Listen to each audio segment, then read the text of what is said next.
When my phone lit up a message from my wife saying, "I just got promoted," I smiled so hard my cheeks ached. I knew how much she had wanted this. She'd been working late nights, missing dinners, pouring her energy into big projects. I'd seen her stressed and exhausted, but I'd also seen her driven, laser-focused on climbing the corporate ladder. She deserved to celebrate, and I wanted to make sure she knew how proud I was. I decided to surprise her at the office. I stopped at her favorite bakery and picked up a box of eclairs, the kind she always said she loved but never bought because she was watching her sugar. I even bought a small bouquet of white lilies, the same flowers she carried when we got married. By the time I reached her building, I was practically buzzing with excitement. I texted her, "On my way to give you the biggest congratulations hug ever." But she didn't respond. I figured she was in a meeting, maybe with her boss, discussing the details of her new role. The receptionist recognized me from past holiday parties and just waved me through. "She's in the CEO's office," she said with a smile, as if that was a good thing. It didn't feel odd. My wife had mentioned the CEO often. A man named Robert, mid-50s, sharp suit, that kind of charisma you can't fake. She'd said he was a mentor. I even remembered shaking his hand once and thanking him for looking after her career. I walked down the hall, my steps light.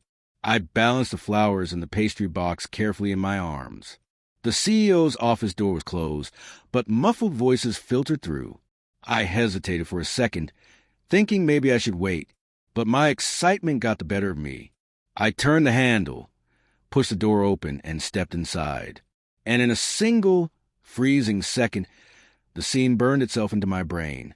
My wife, her arms around Robert's neck, his hands on her waist, their mouths locked together, moving with the kind of hunger you can't mistake for anything but passion.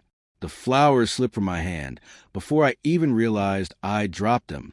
The pastry box hit the floor with a dull thud, eclairs spilling out like an afterthought.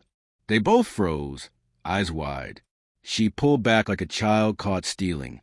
But there was no innocent explanation, no context that could wash this clean. I didn't yell. I didn't ask questions. I just turned around and walked out. Robert called my name once. Not my wife, Robert, but I didn't stop. I left the building, got in my car, and drove. My hands were steady, but my mind was a storm. By the time I got home, I had made a decision.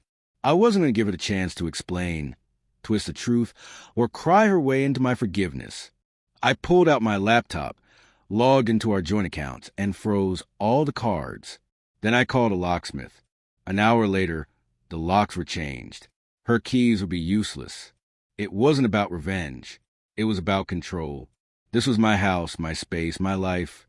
If she wanted to build a future with Robert, she could start from scratch. When she finally called, her voice was frantic. "It's not what you think," she started, but I hung up. The text came next. "Please let me explain. I didn't mean for you to find out like this. You're overreacting. I love you." I didn't reply. The only message I sent was short. "The locks are changed. Your things are in the garage. Have someone pick them up." By nightfall, the lilies I bought for her were in the trash. The eclairs were gone too, eaten not because I wanted them, but because they were mine now. I went to bed in a quiet house that suddenly felt bigger, emptier, but lighter.